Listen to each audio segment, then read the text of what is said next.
de tout ordre selon certains exèches. Donc ce passage signifie que cette nuit est exempte de tout mal. D'autres affirmant, rapportant les propos de Mujahid, que la phrase « Elle est paix et salut » signifie que cette nuit est préservée, salim, dans la mesure où Satan ne peut y servir ou faire du mal. C'est-à-dire, il descendra avec ordre d'Allah subhanahu wa ta'ala. En cette nuit aussi, Satan n'aura pas la chance de tromper ou d'embrayer un musulman croyant averti. Parce que vous savez, il y a un problème. Allah subhanahu wa ta'ala, quand il s'adresse aux gens de faire le carême, il n'appelle pas les musulmans, mais il appelle les croyants. Vous savez, on a des catégories différentes, même devant Allah. Et c'est pourquoi le bon Dieu, le prophète a toujours dit, noir n'est pas meilleur au blanc, blanc n'est pas meilleur que noir. Mais celui qui est meilleur entre vous, c'est celui qui craint Allah le plus. Est-ce que vous voyez? Donc, en sachant que la nuit d'Al-Qadr, les anges là viendront pour ceux qui ont fait des carèmes avec la sincérité. Et ceux qui ont jeûné avec la sincérité, la crainte et la foi en Dieu. Tout le monde peut jeûner, mais Dieu n'accepte pas le jeûne de tout le monde. Sauf celui qui jeûne avec la sincérité et la foi en Dieu. Et c'est pourquoi il dit que celui qui cherche la nuit d'Al-Qadr, avec la sincérité et foi.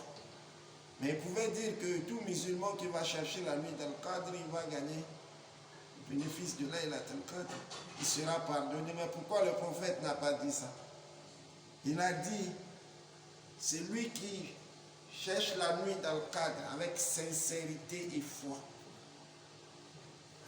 Parce qu'on voit des gens, il va faire zina au moment de carême même. Il fait zina avant la prière même de Layla.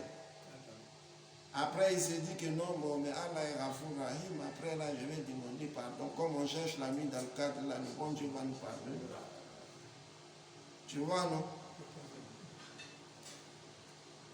Donc, ce qui veut dire que on doit toujours mettre ça à la tête qu'Allah subhanahu wa ta'ala qui nous a créés, il est au contrôle. Donc, il nous contrôle à 100%. Il connaît qui nous sommes. Tout ce que nous faisons, Allah subhanahu wa ta'ala connaît. Donc, à deux fois, quelqu'un, tu te trompes pour rien, tu te fatigues pour rien. Parce que parmi les gens, il y a ceux qui font les choses pour que les gens le voient. Il y a ceux qui font les choses, ils font les choses par l'enthousiasme. Il y a ceux qui font les choses parce qu'ils ont peur. Il y a ceux qui font les choses parce qu'ils ont la honte.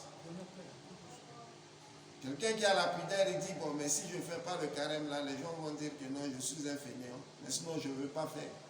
Wallahi l'anzim, c'est lui qui fait comme ça. Là. Dieu n'accepte pas le carême.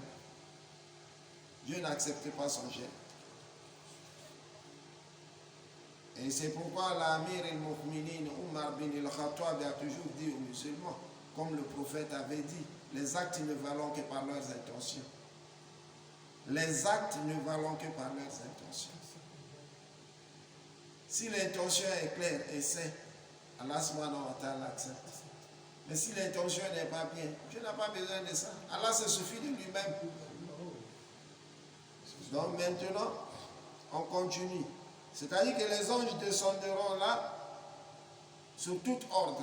Donc ils descendront avec l'ordre d'Allah subhanahu wa ta'ala. Ils ne viennent pas d'eux-mêmes. Ils ne descendent pas d'eux-mêmes.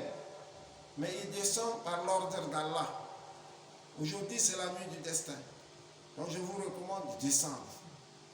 Descendez. Soulignez sur chaque personne qui a la foi, la croyance en Dieu, avec signe et trait en lui. Écrivez le bien, c'est comme s'il m'adorait plus de 1000 mois. Que le bon Dieu me dit. Qatada et autres commentent C'est le moment où sont décrétées les choses et prédéterminés les sorts et les moyens de subsistance des créatures.